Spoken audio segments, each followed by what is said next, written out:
policies reflect a country's traditional values. They reflect its aspirations, they reflect the country's self-perception.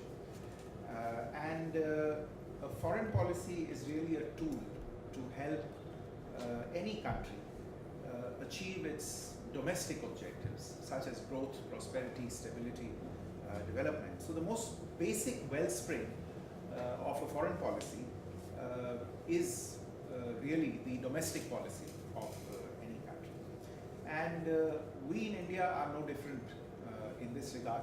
Our domestic policy objectives are the same as that of any other country in wanting to ensure security against internal threats and acquire a defense capability to protect our people against external threats, to pursue economic development, to raise the living standards of our people and access state-of-the-art technologies, and finally to create and benefit from regional and global architecture that can help expand our own policy options and help expand our own development options.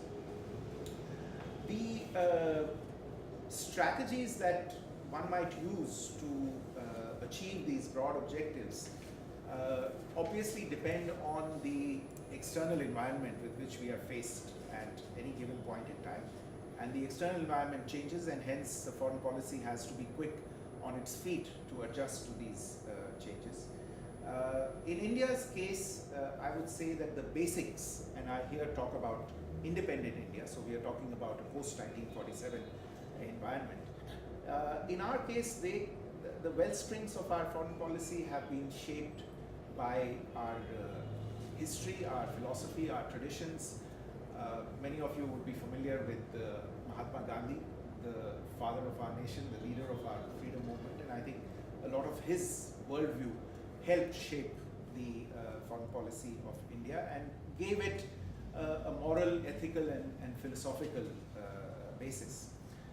His experiences in South Africa, which by themselves are a very important part of his life's work, also went into his worldview and helped inform the foreign policy making in India.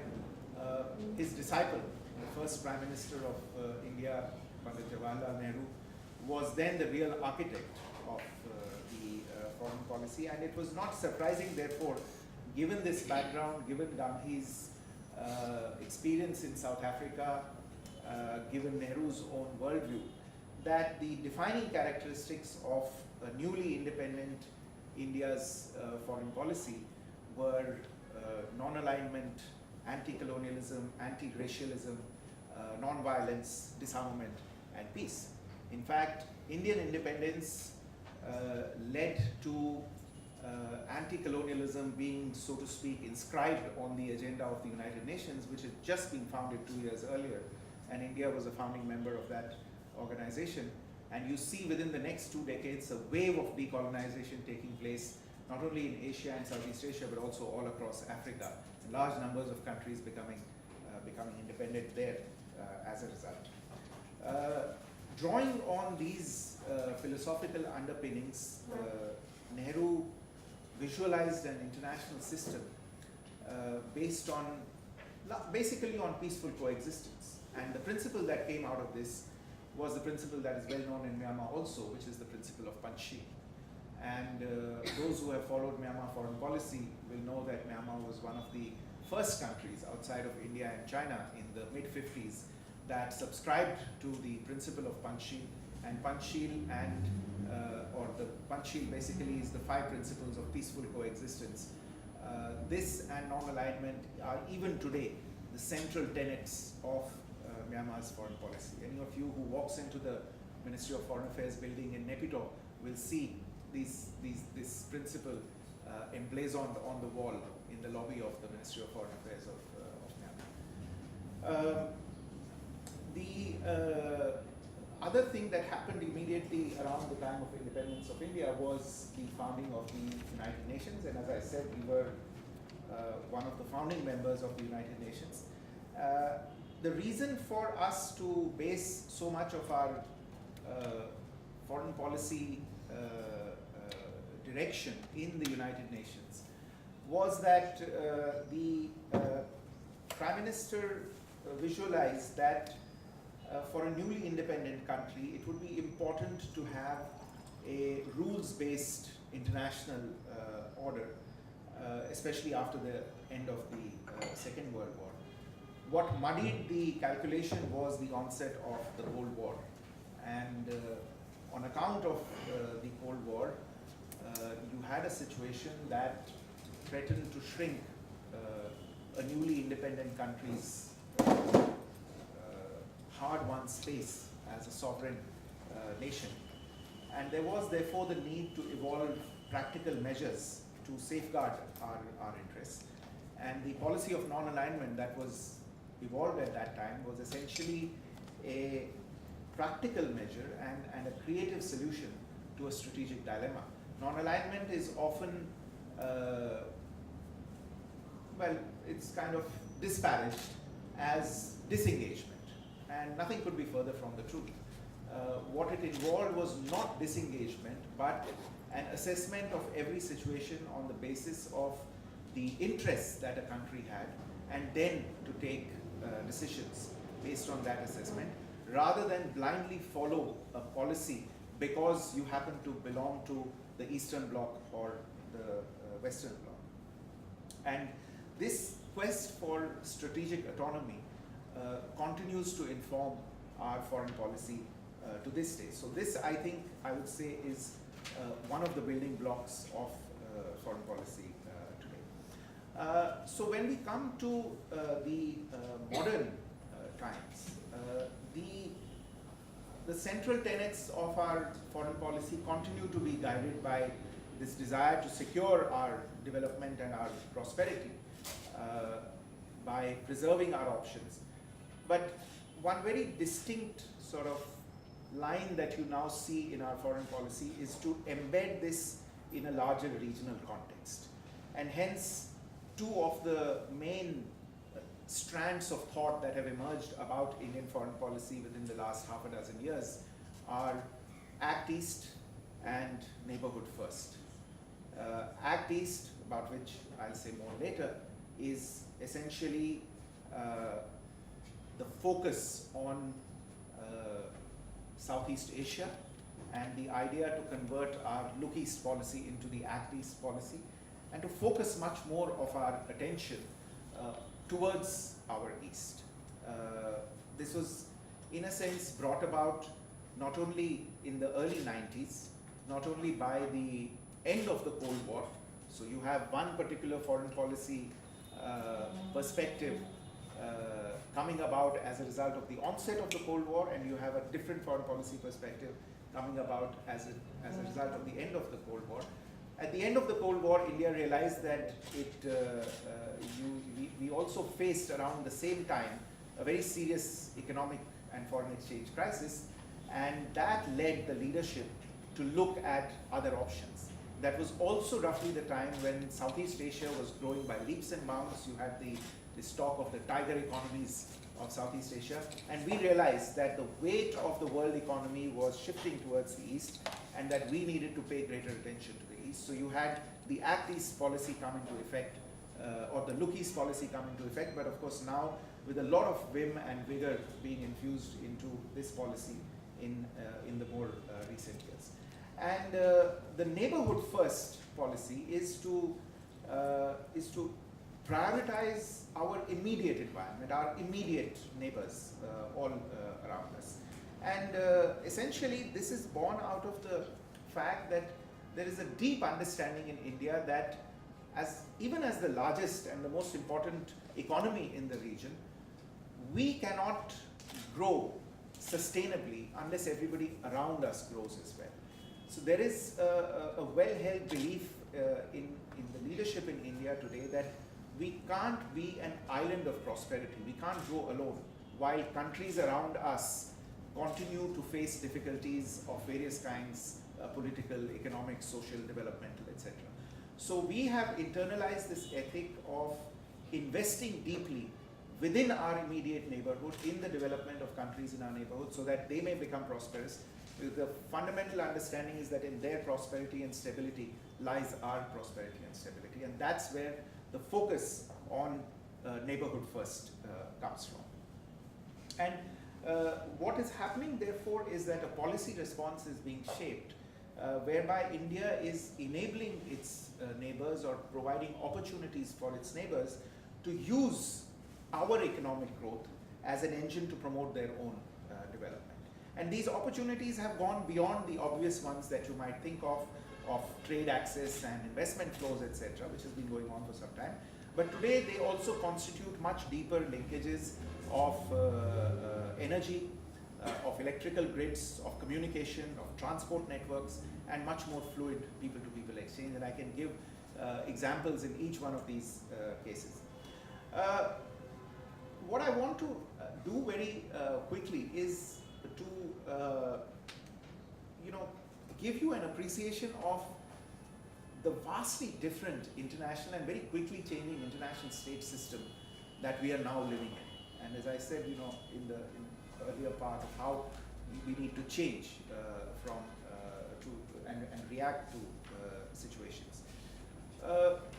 We are, it may sound like a cliche, and it perhaps is, but things are changing.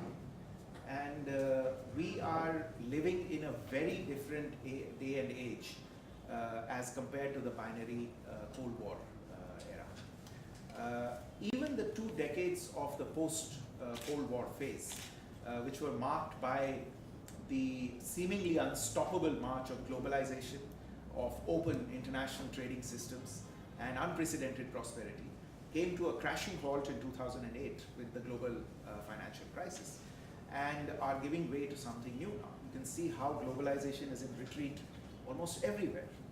Look at the United States, look at Europe, many other parts of the world. Uncertainty and insecurity in the international system are at unprecedentedly high levels today, if we talk about the living memory of the current generation. And whether we look at geopolitics, at economics, or technology, this is the case. You look at the turmoil in West Asia, the resultant refugee crisis in Europe, the changing and evolving nature of terrorism, the creation of a global franchise, not of things like McDonald's or Pizza Hut, but of something called the Islamic State. All these are greatly adding to insecurity in the international state system. And added to this is the fact that, curiously enough, the Cold War era provided a certain predictability and certainty. The binary nature of world politics infused a certain amount of predictability in world affairs. But today, power, military, economic, technological, is held much more widely than perhaps ever before. It's held in a much more diffuse fashion around the globe. And as a result, the global commons are being contested much more than at any time in the past. When I say global commons, I mean things like cyberspace, outer space, and the high seas. You see the vast and distributed nature of hacking attacks, for example, that are taking place. You see some countries conducting anti-satellite weapons tests, and you have a certain situation that has been evolving for some years in the South China Sea. So you can see contestation, emerging in vast numbers of areas that was not the case before. On the economic front too, the weight of the global economy is shifting. Has been shifting for a number of years, but is definitively shifting now from the West towards the East. The reaction in the West has been closed negotiating approaches on things like the transatlantic trade and investment agreement partnership, or the Trans-Pacific partnership. And obviously all these are tailored to the competitive advantages of the people who've been invited to join. And there are, of course, others who are left out of these. While you have this on the one hand, you have established multilateral mechanisms such as the World Trade Organization being essentially devalued. And if you look at the recent approaches in the ministerial meetings and other major meetings of the WTO, you see essentially this is what is happening. One of the other great disruptors of the modern age, which all of you are also familiar with, is technology. And it is now impacting the geopolitical terrain in an incredible way. I mean, just look at the United States elections and how even today there is a degree of lack of settlement and finality about that election on what really happened, purely because of the use that technology was allegedly put to by a certain actor. And therefore, not only does technology today provide states with new instruments of control, but what it does is that it also provides non-state actors powerful means to further their negative agenda. The terrorist today is not a guy with a gun hiding in a cave in some mountain. It is a guy with a smartphone and a 4G Wi-Fi connection living in a 45th floor apartment building in a Western European city or an American city or anywhere else in the world, who is able to pass instructions and funnel vast amounts of money through international financial systems, making sure that they reach the hands of those who would use them for negative ends. So it's in this kind of complicated terrain that, like a lot of other countries, every other country, India too seeks to pursue its objectives of comprehensive national development.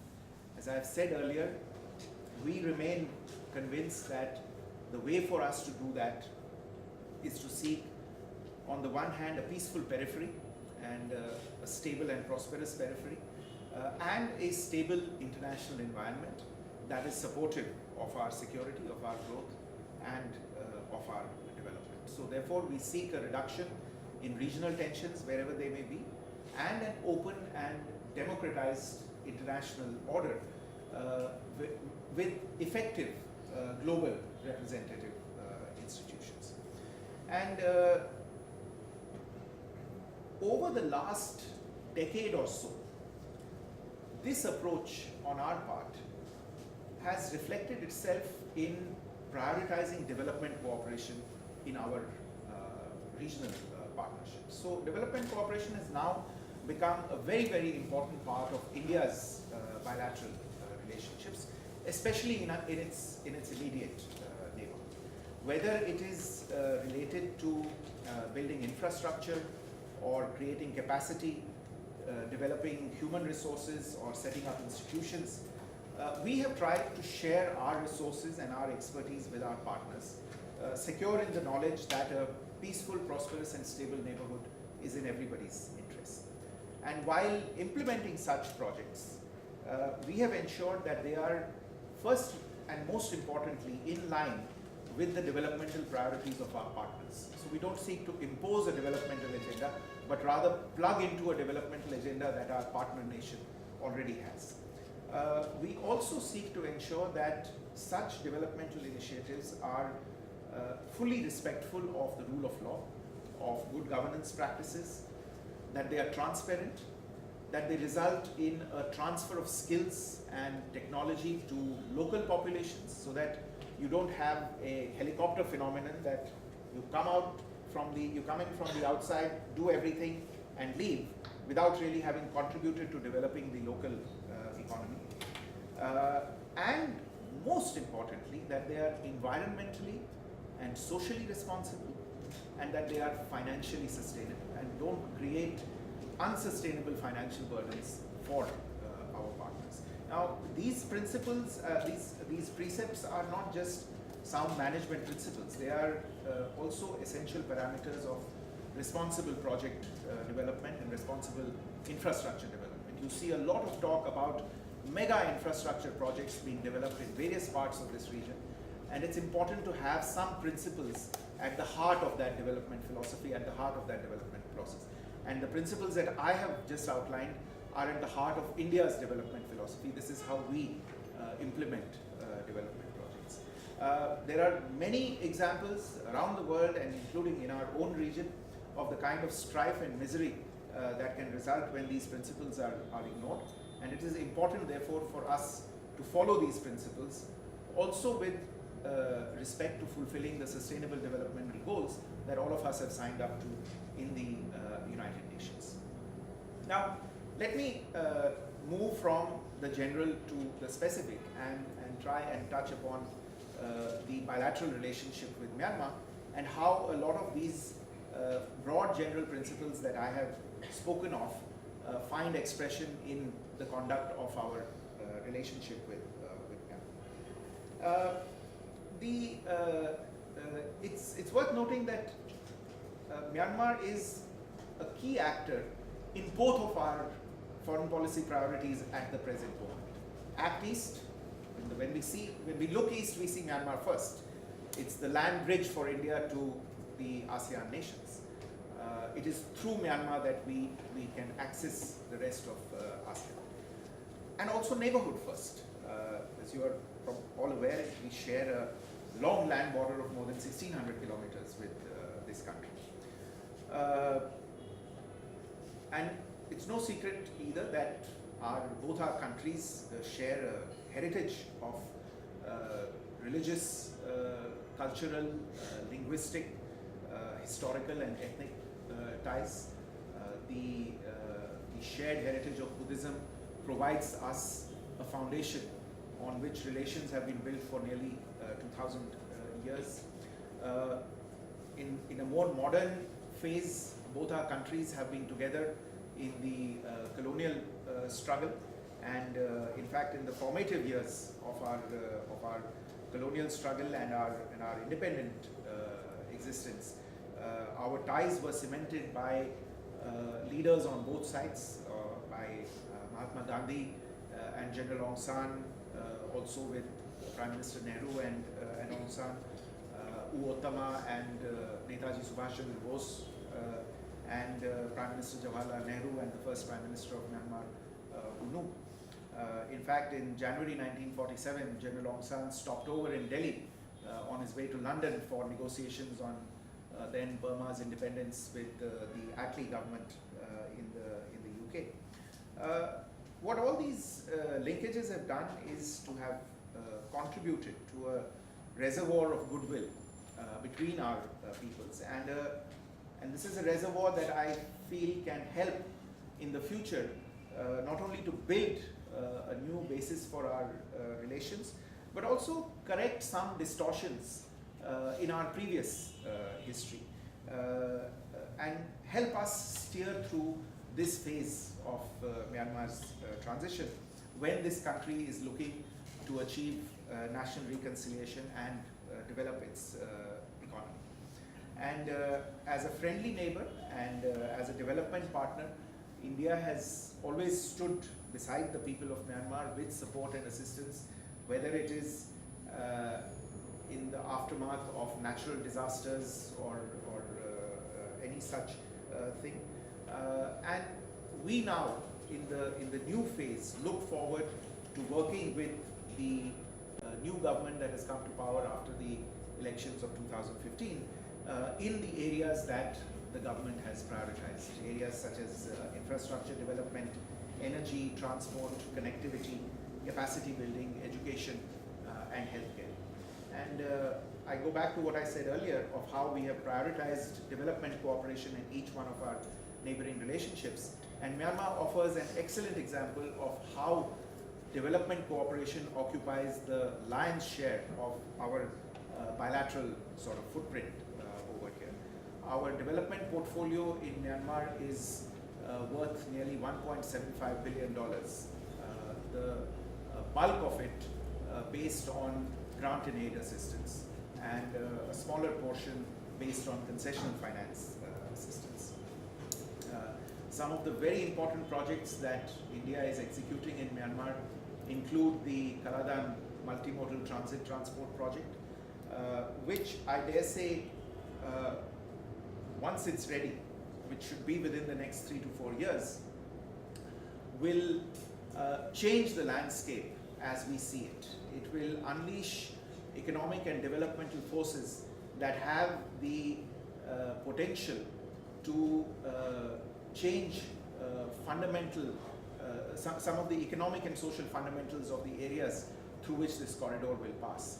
I recall the emphasis that the State Councillor often lays in her remarks on the umbilical connection between peace and development. And in this case, there's no doubt in my mind that development will bring peace in its wake, as well as the other way around. There are also, as part of the trilateral highway project that some of you may be familiar with, India is executing a project on reconstructing a road between Kaleva and Yaji. We are also reconstructing 69 bridges on a road that runs from Tamu to Kaleva. Again, these are projects that will re-energize the economic lifeline in upper northwest Myanmar.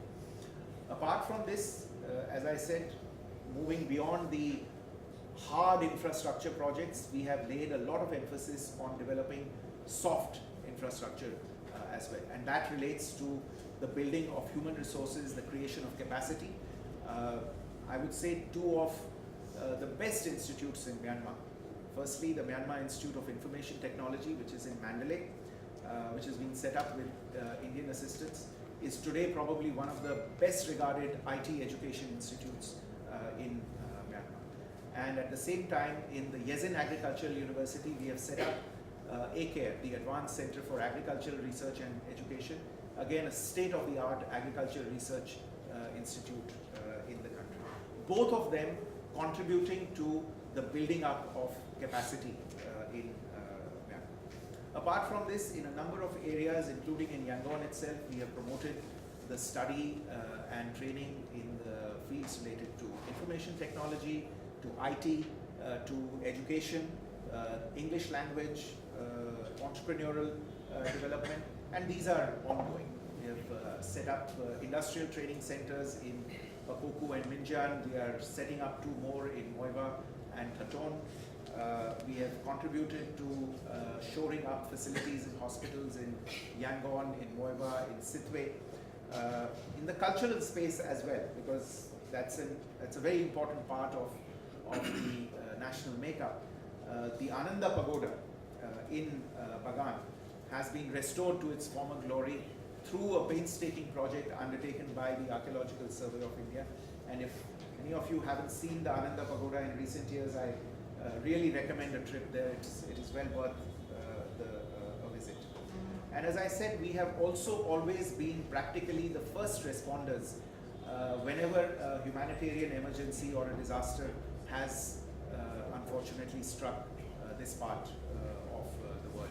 We were there on the ground very, very quickly after Cyclone Nargis hit, for example, in 2008, and just last year when the H1N1 outbreak hit Yangon, we were practically the first assistance group on the ground with vaccination kits and other materials that were required. We had a very successful visit by the Prime Minister recently, and this has only reinforced the relationship between the 2 countries. The visit provided us once again an opportunity to reinforce, to discuss Myanmar's development priorities and to outline our assistance to those projects. And I feel that we are in a phase now where unless there are serious dislocations in terms of the situation related to peace and security, that Myanmar is now on a track of development where within 5 to 6 years, much of the developmental landscape, especially in the frontier areas, at least along the Indian border, will change considerably and change for the better. And in that context, I should say that we have a deep stake in the success of Myanmar's peace process. We were amongst the few countries that were invited as international witnesses for the signing of the nationwide ceasefire agreement. We have, as a diverse, multicultural, multilingual, multi-ethnic country, there are a lot of experiences that we have to share, both in terms of building a federal nation and in terms of trying to and succeeding in bringing violent and armed extremist groups to the negotiating table and finding solutions to political issues through negotiations. And this is true equally in our Northeast, where we've had a number of successes. There are still some tasks that are left to be done, but work is ongoing on them even as we speak. So I feel that we are today at a formative and really critical stage in our relationship, but we need to do a few things right, and one of those things is to ensure peace and security along our borders. These have been borders where many others have wanted to fish in troubled waters, and I think it's in the interest of both our countries to ensure peace and security along our borders. Secondly, the other thing that we have to do right is to supplement all of this hard infrastructure that we are creating with soft infrastructure in the form of institutional arrangements, in the form of things like trade agreements or land border crossing agreements or motor vehicle agreements. Anything that will promote contacts across borders and will give rise to possibilities for economic and commercial interaction and lead to greater development in these areas. I had promised in providing the outline of my talk that I would also update you on what has been happening recently in the relationship with the ASEAN. As you would be aware, 2017 was a very momentous year in the India-ASEAN relationship. We celebrated 25 years of the dialogue partnership with ASEAN, and a special commemorative summit was held in Delhi in January, just a month or so ago. And we were honored by the fact that all the 10 heads of state and government of the ASEAN nations were present in Delhi on that occasion as special guests for the summit and for our Republic Day parade, including, of course, Her Excellency the State Councillor. And the summit, which was on the theme of shared values, common destiny, and that's really the theme that runs through a lot of our neighboring relationships, was an occasion to reaffirm our shared civilizational values and to develop common perspectives on a peaceful, stable, prosperous, free and open Indo-Pacific region, and to exchange thoughts on how we can build a liberal, inclusive and rule-based economic and security architecture in our shared region. And Myanmar was a very enthusiastic partner in the activities to the run-up of the summit. There were almost more than 50 separate events that we organized in the run-up to this summit, and the Commerce Minister, the Industry Minister, the Agriculture Minister, the Minister in the State Councillor's Office all participated in different events in the run-up to this. We had a traditional Ramayan performance. The Yamazado troupe from Myanmar went to Delhi to perform, give a Ramayan performance. There was a commemorative stamp that was released, in fact a set of 10 commemorative stamps that was released, highlighting India's relationship with each ASEAN country. And if you see the stamp that was issued for Myanmar, you will see that it depicts a classical Yamazado performance. One thing that gave me great pride and great joy, I should say, was the fact that the summit was also an opportunity to see Myanmar's youth power in full display. And I've had occasion to say this publicly earlier as well, that we organized the India-ASEAN Youth Awards on this occasion. And out of 10 awards that were on offer, Myanmar youth took away 3 awards. And it was the only country, apart from Singapore and Cambodia, that won 3 prizes, and really was in first place. And it was also around the Republic Day was also the occasion when the President of India, for the first time, conferred the one of the highest civilian honors of India, the Padma Shri, on the noted historian, conservationist, and author from Myanmar, Dr. Tham Yehu. And that is a reflection not just of the high scholarship of Dr. Tham Yehu, but also a celebration of our bilateral relationship, given how much that forms the backdrop of a lot of the work that Dr. Tham Yehu has done. In the end, what I would like to say is that for us today, given the emphasis that we are laying on the priorities of Act East and Neighborhood First, Myanmar is an extremely important relationship and an extremely important neighbor. We are fully invested in peace, security, and stability in Myanmar. Not because we find that after that there will be commercial opportunities for us to pursue, but because peace and security in Myanmar are in our own interests, purely from the perspective of security in our own northeast as well. So we remain committed to that, and that is something that we have communicated at the highest levels to the leadership here as well. And I was recently in a meeting where I heard the sentence being said that the relationship is probably at its best ever. So I'm glad to be operating in such an environment, and I hope that this relationship will go from strength to strength in the coming years. Thank you very much for your attention, and most of all for your patience. Thank you very much.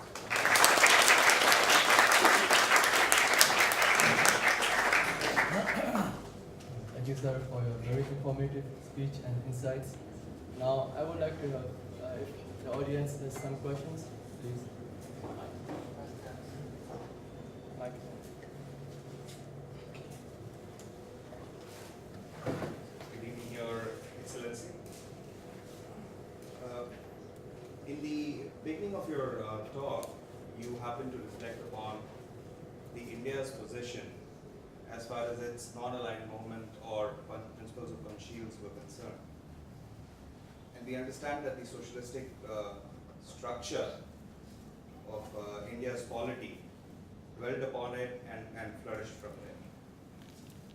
Now, in the context of present India, do you see these two principles of non-alignment and principles of Panchshil having emphasized upon as from the governance of India, their perspective, and especially, I mean, in light of certain instances which has happened, for instance, on the western border and also on the northeastern border, which somewhere suggests contravention of the primary principle of respect of each other's territorial integrity. Similarly, the blockades, allegedly, the proxy blockades by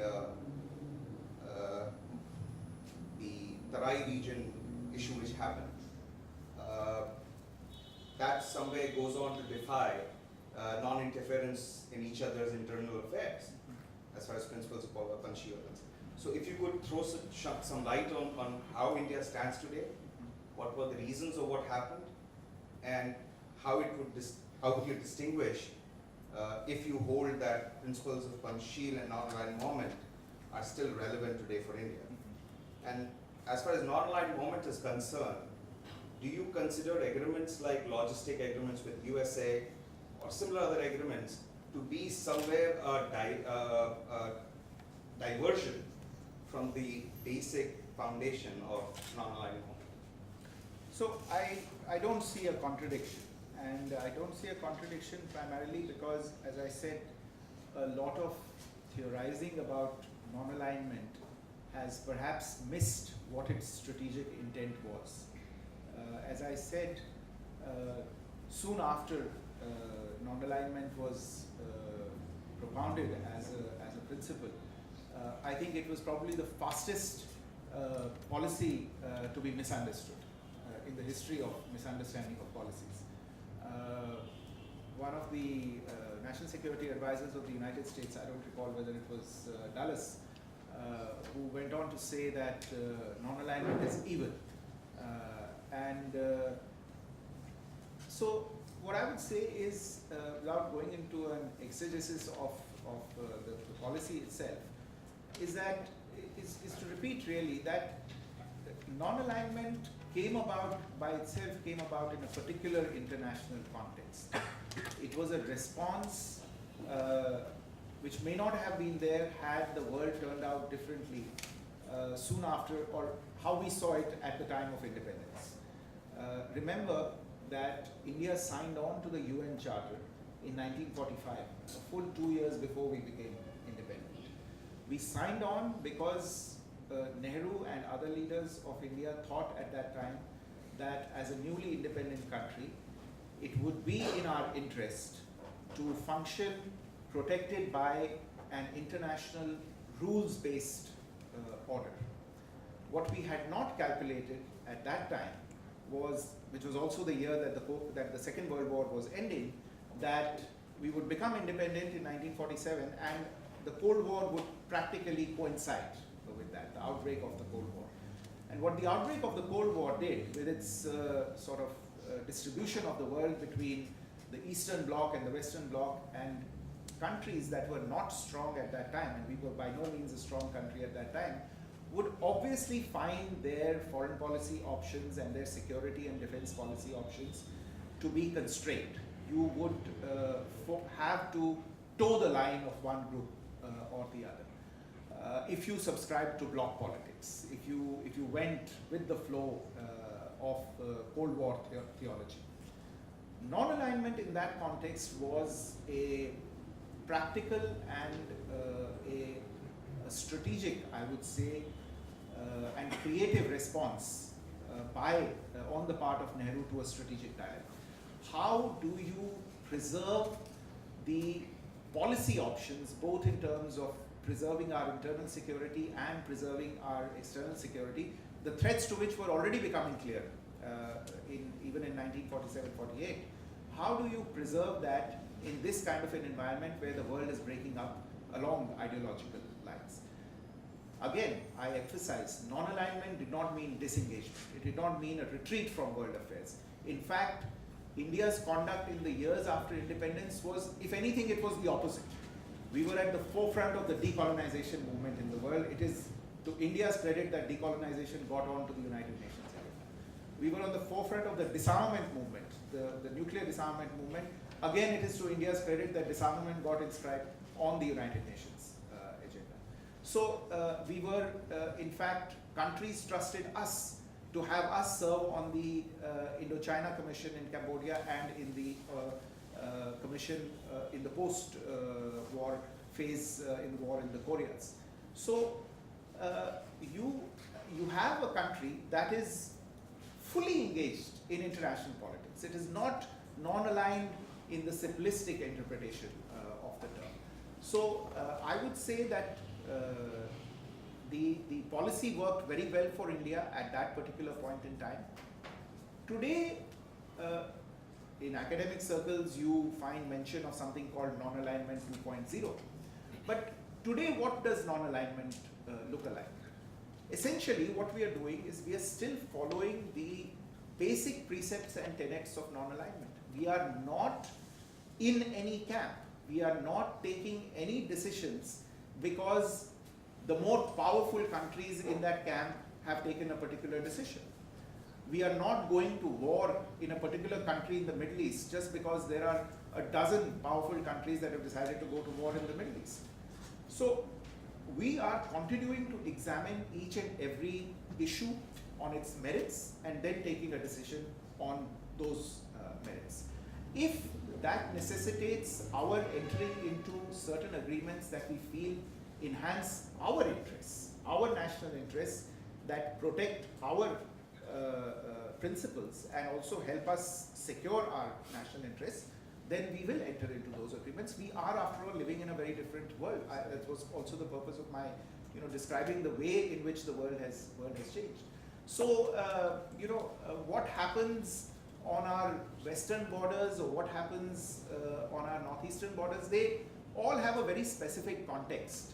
And I would say that, on the other hand, we are accused of being reactive, that we are actually reacting to situations that are being created rather than, going ahead and initiating any of these situations. And I think the public record would speak for itself, that we are in a phase where we are the status quo power. We are not the ones trying to change the status quo. It is the other that is trying to change the status quo in both of the specific cases that you mentioned. And the point that you mentioned with regard to Tarai and how that sort of squares with Panchil, etc., I think that it's important to go a bit deeper into the everyday mechanics of the politics in that part of the country, and to recognize that on the other hand, rather than an active sort of phenomenon of blockade on our part, there was an active movement on the other side of the border that was involved in creating the phenomenon that we saw. And in fact, it was when obstructions were created in the delivery of life-saving products and medicines, etc., that we decided to open alternative routes and even resort to using the aerial route for making those supplies available.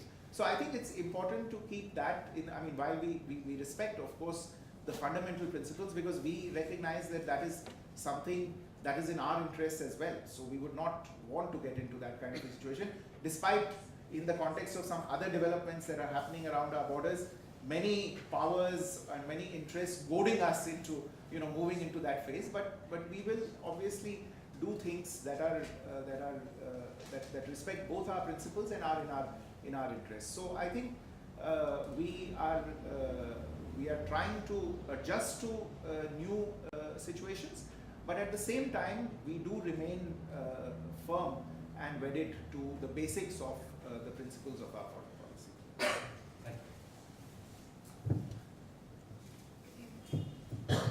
Good evening, Ambassador. My name is Shagun. Thank you so much for sharing your reflections with us this evening. I have two interlinked questions for you. The first one is perhaps from a lot of people who follow your tweets back in India, and one of my friends recently pointed out that you recently posted a tweet from the NCA signing ceremony where India signed on behalf, where the Deputy NSA signed on behalf of India. And perhaps a lot of people have wondered if this signing has always been of a symbolic form, or does it actually entail any significant sway to the workings of the NCA? Are these witness countries in fact involved in more than a symbolic way when it comes to the NCA? That's my first question. The second one, there are numerous benefits of being an aid-giving country, or a country that actively cooperates in its neighborhood, but historically it's also suggested codependencies among neighboring countries. I think Nepal is a good example of that. Or perhaps even interference into domestic affairs, which India has historically tried to avoid as a matter of policy. Do you think India's aid policy or cooperation with Myanmar has suffered from the same, or has the potential to suffer from any potential codependencies or interference? Or are we going to be able to retreat when the time is right for Myanmar? Well, insofar as the question related to the NCA signing is concerned, I think in the first instance, you have to keep in mind the fact that we did not invite ourselves to the signing ceremony. And for those who,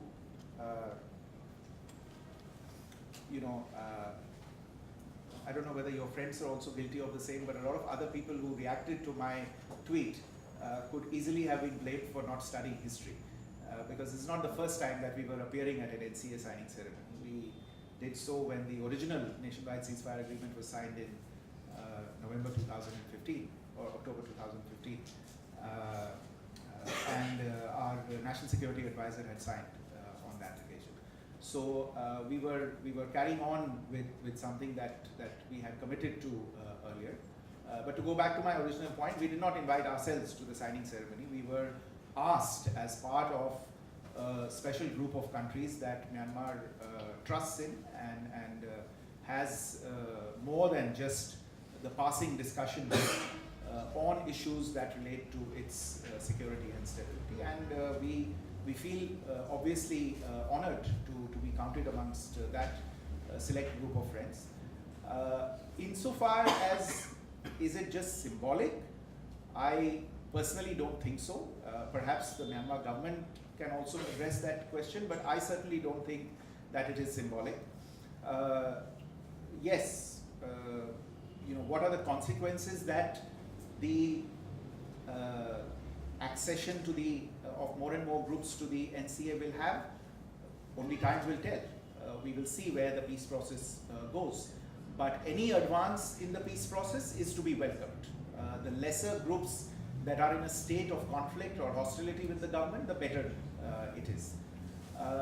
I would look at it not just from any specific interest that India has, but from the perspective of the NCA being a route to a more full-blown peace process, and then of course to the ultimate goal of national reconciliation in Myanmar.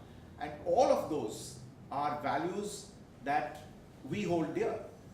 Anything that would contribute to peace, security, and stability in this country is obviously of value to us. There doesn't have to be a direct quid pro quo with India, that if such and such group has signed the NCA in Myanmar, what does India gain from it? Maybe nothing directly, but indirectly enormously. If this country is at peace, if it is stable and if it is secure, that is so much the better for us. I mean, as I said, one of the founding principles of our foreign policy is to have a peaceful periphery. If the periphery is peaceful, everybody can grow and develop in peace.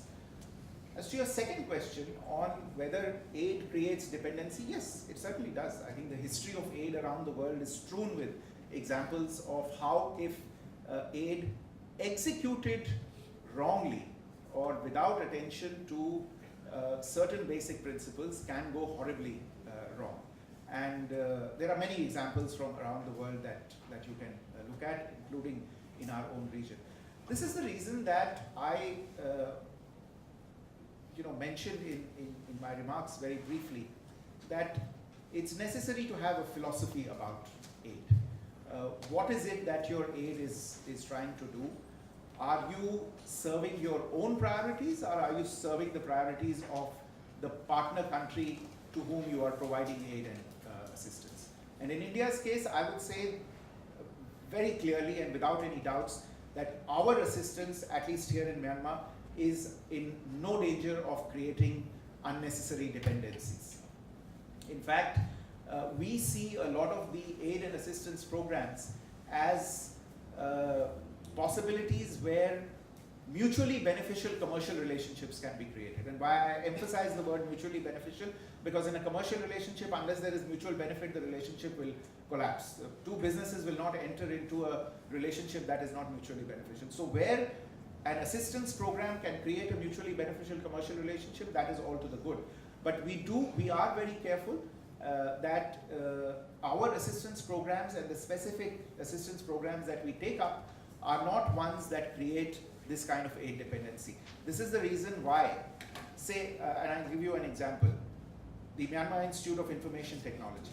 Now this is something in the field of creating capacity and developing human resource in a sector that is going to be critical for Myanmar, which is everything that has to do with IT, ICT, etc. Given the enormous potential that lies in this country in the areas of fintech and other applications in the banking and financial and insurance industry, IT resource personnel are going to be in huge demand in the coming years.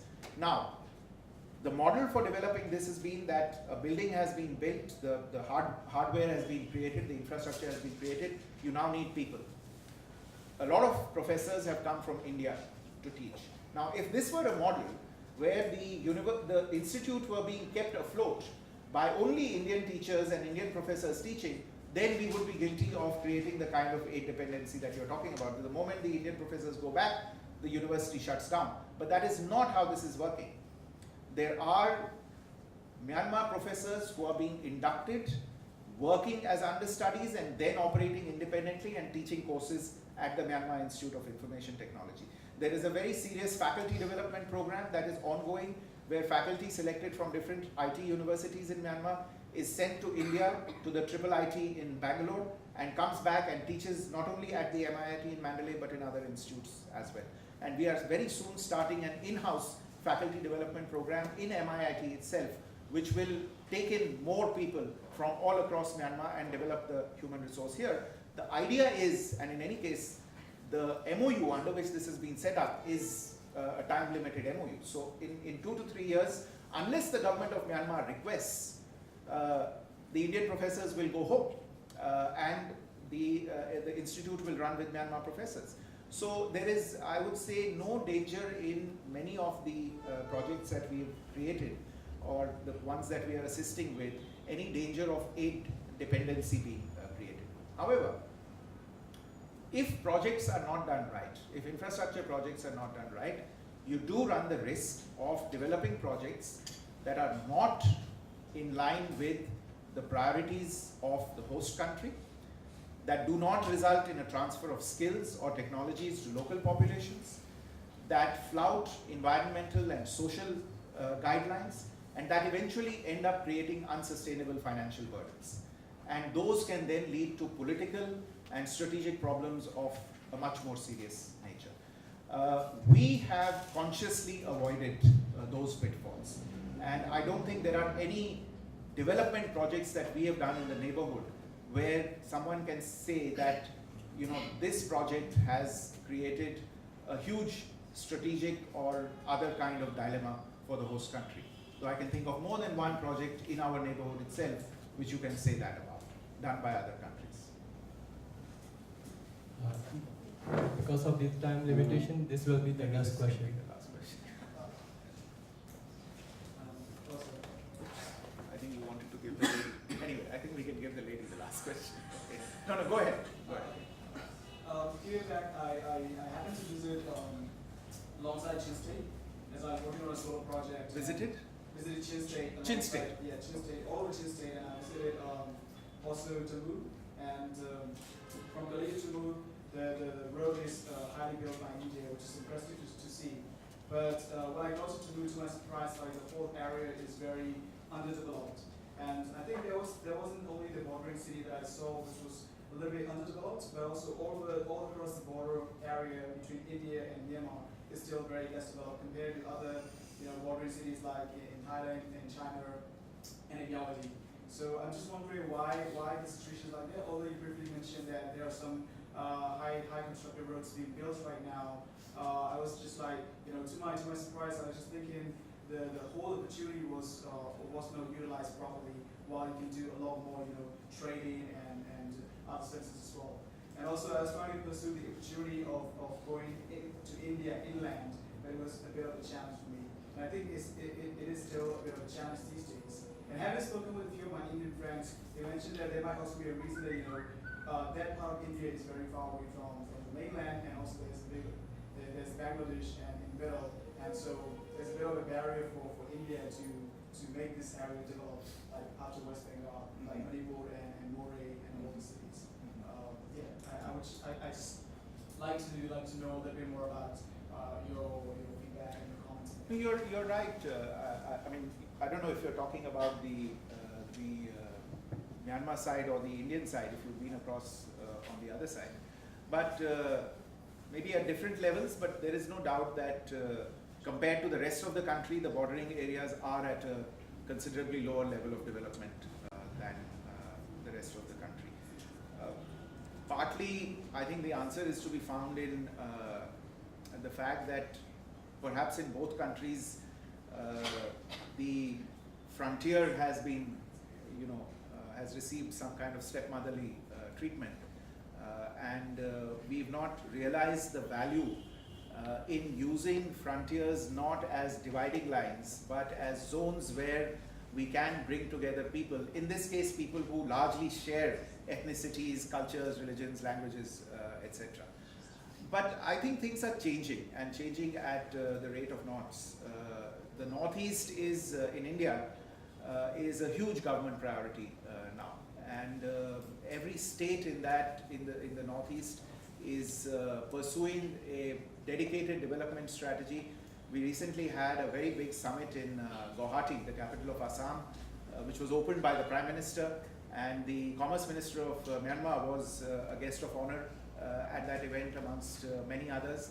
And the idea is to develop the Northeast in an integrated form. The Commerce Minister has announced a dedicated and special industrial development strategy for the Northeast.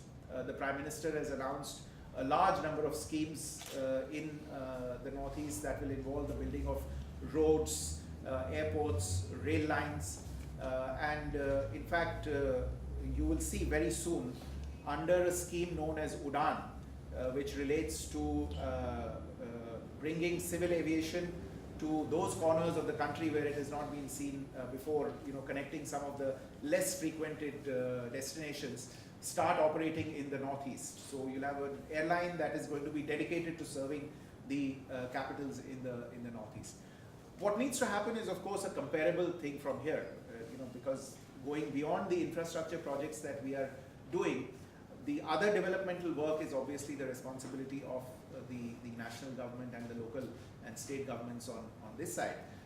And I think that for various reasons they may not have been able to do that in the past.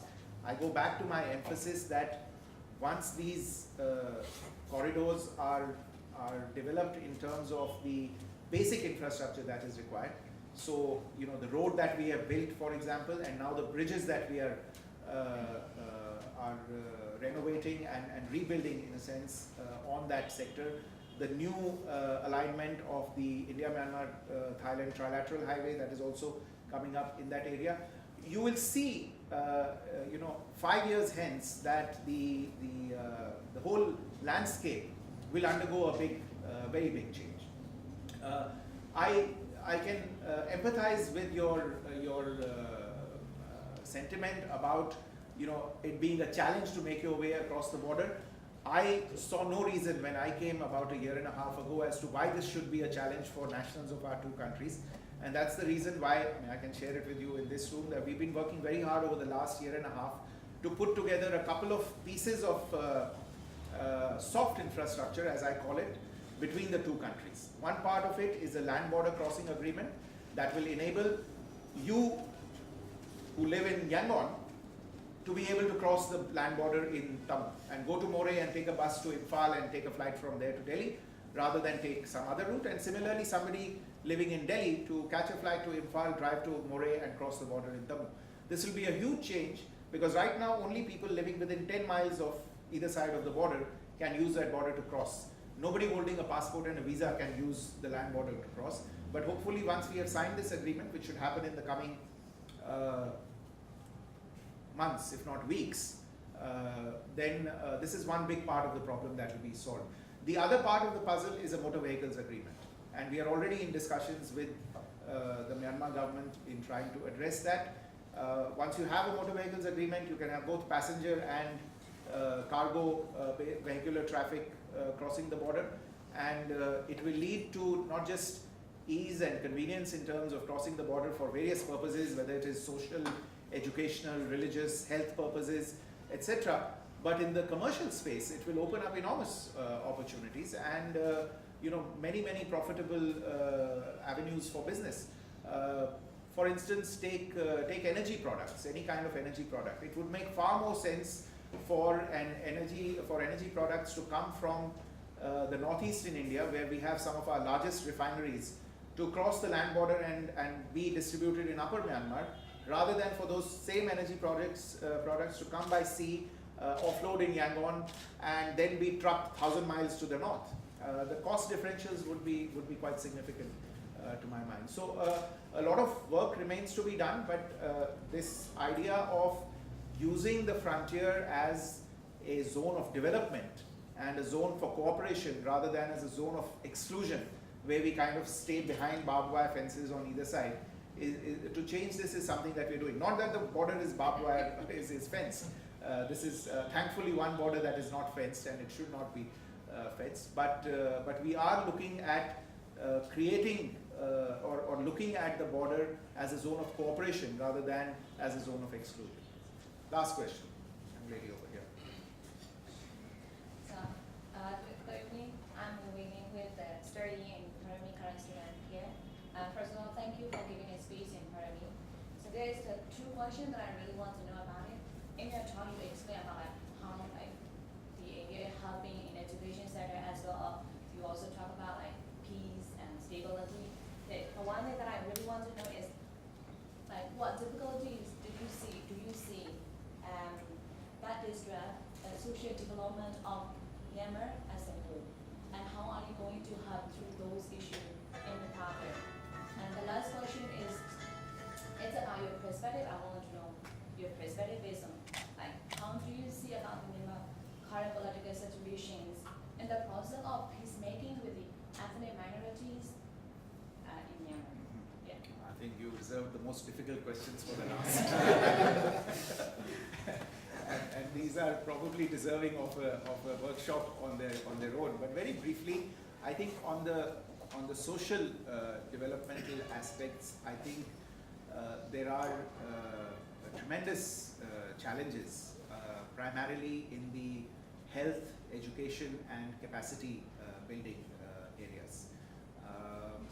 There are some fabulous professionals here, but I think the demands of the country and the needs of the country far outweigh what is on offer right now, which is why I think you need enormous amounts of intervention by friendly partners and agencies in helping you rapidly build up capacity in the health sector, in the education sector, and in capacity building in the technological sector. I've been talking in the last few days with a lot of colleagues from, for example, from the WHO, who talk to me about the health challenges that are there in the country from the perspective of vulnerability to, say, tuberculosis or cancer.